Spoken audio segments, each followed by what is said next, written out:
नमस्कार विद्यार्थी मित्रांनो, प्रवीण अकॅडमीमध्ये आपलं स्वागत। बघा, आपण राज्यशास्त्राची सिरियल चालू केलेली आहे आणि राज्यशास्त्राच्या सिरियलमध्ये आज आपण मागच्या व्हिडिओमध्ये तुम्ही जर बघितलं असेल तर 1773 चा रेग्युलिंग ॲक्ट आणि 1784 चा पिट्स ॲक्ट या संदर्भात डिस्कस केलं।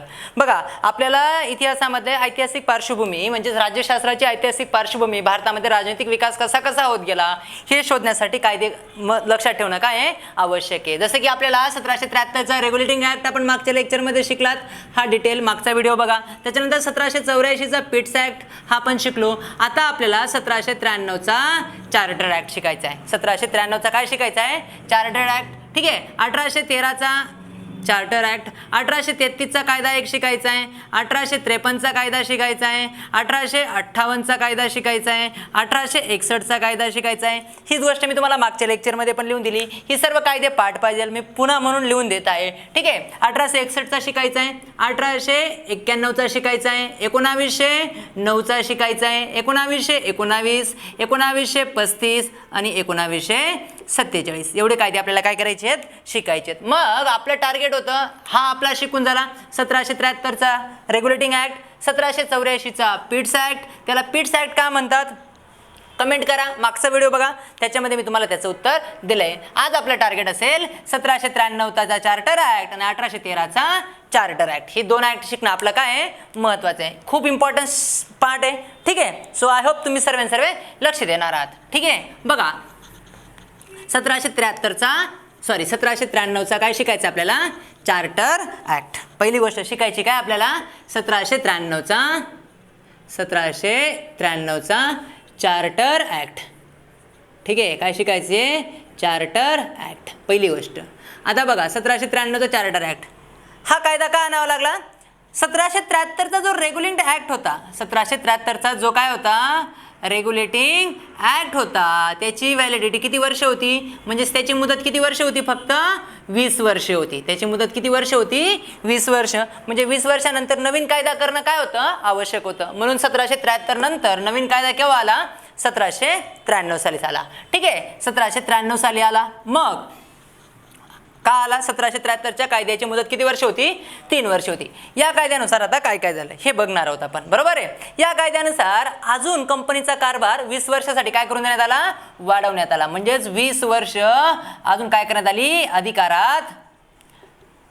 अधिकार मुदत वाढून देण्यात आली। अधिकाराची मुदत किती वर्ष वाढून देण्यात आली? वाढवून देण्यात आली। कोणाच्या? कंपनीची मुदत देण्यात आली। ईस्ट इंडिया कंपनीची मुदत किती वर्ष वाढून देण्यात आली?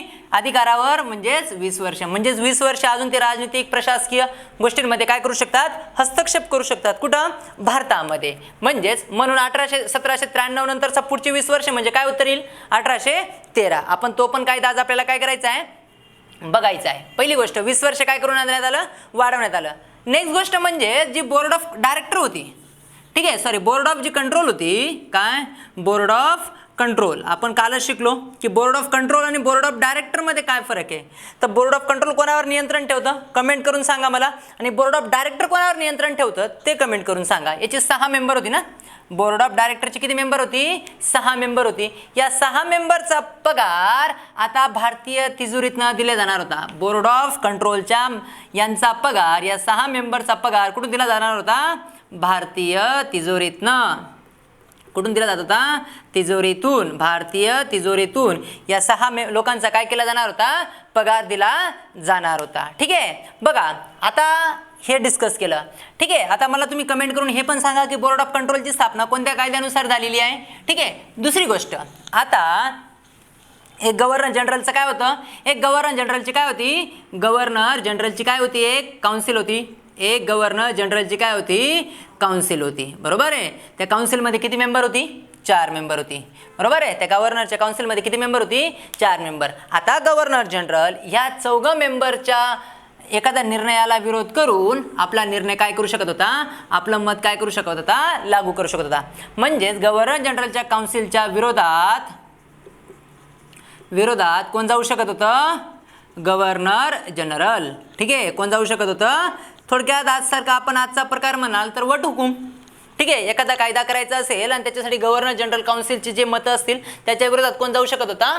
गव्हर्नर जनरल हे काय करत होते, जाऊ शकत होते. मोस्टली 1773च्या कायद्यामध्ये, 1793च्या कायद्यामध्ये, चार्टर ॲक्टमध्ये एवढे पॉईंट्स काय आहेत आपल्याला इम्पॉर्टन्स आहेत. 3-4 पॉईंट बघितले. कंपनीची मुदत 20 वर्षासाठी वाढवली. बोर्ड ऑफ कंट्रोलच्या लोकांचा पगार भारतीय तिजोरीतून द्यायला झाला. आणि काय गोष्ट बघितली की गव्हर्नर जनरलच्या काउन्सिलच्या विरोधात कोण जाऊ शकत होतं, गव्हर्नर जनरल काय करू शकत होता, जाऊ शकत होता. आय होप इथपर्यंत समजलं. आता आपण 1773चा चार्टर ॲक्ट शिकलो, 1793चा चार्टर ॲक्ट शिकलो, 1773चा रेग्युलेटिंग ॲक्ट शिकलो.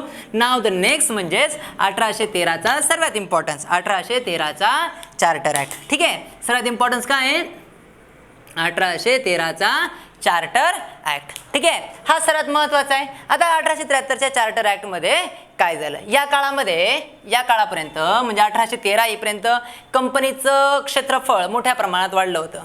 काय झालं होतं, कंपनीचं क्षेत्रफळ, कंपनीचे ज्या राज्य करत होती, राज्य करण्याचं क्षेत्रफळ, राज्य करण्याचे क्षेत्रफळ, ठीक आहे, क्षेत्रफळ मोठ्या प्रमाणात वाढ झाली होती, मोठ्या प्रमाणात वाढ झाली होती. तुम्हाला माहीत होतं वाढ झाली. याच काळात म्हैसूर असेल, बंगाल असेल, त्याच्यानंतर मराठी असतील, संपलेली होती.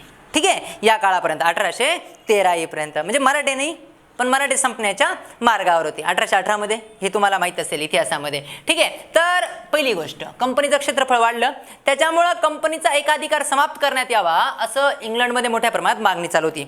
म्हणून यांनी काय केलं, या कायद्यानुसार सर्वात इम्पॉर्टन्स फॅक्टर कंपनीचा एकाधिकार, एकाधिकार काय करण्यात आला, एकाधिकार काय करण्यात आला, समाप्त करण्यात आला. म्हणजेच आता कंपनीचे जे शेअर्स होल्डर आहेत ते सोडून दुसरे लोक पण व्यापार करू शकतात. कंपनीचा एकाधिकार काय करण्यात आला, समाप्त करण्यात आला. म्हणजेच कोणताही इंग्लंडचा व्यक्ती भारतात येऊन व्यापार करू शकेल.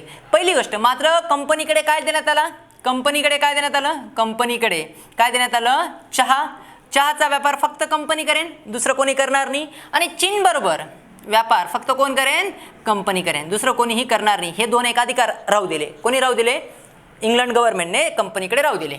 चहा आणि चीन बरोबर मोस्टली कशाचा व्यापार व्हायचा, अफू. चीनचं अफू युद्ध आहे. ठीक आहे, आपण ते पण इतिहासामध्ये कधीतरी डिस्कस करू. जर अफू घेत नव्हते तर इंग्लंड एवढं विचित्र होते की त्यांना चीन बरोबर काय करावं लागलं होतं, युद्ध करावं लागलं होतं.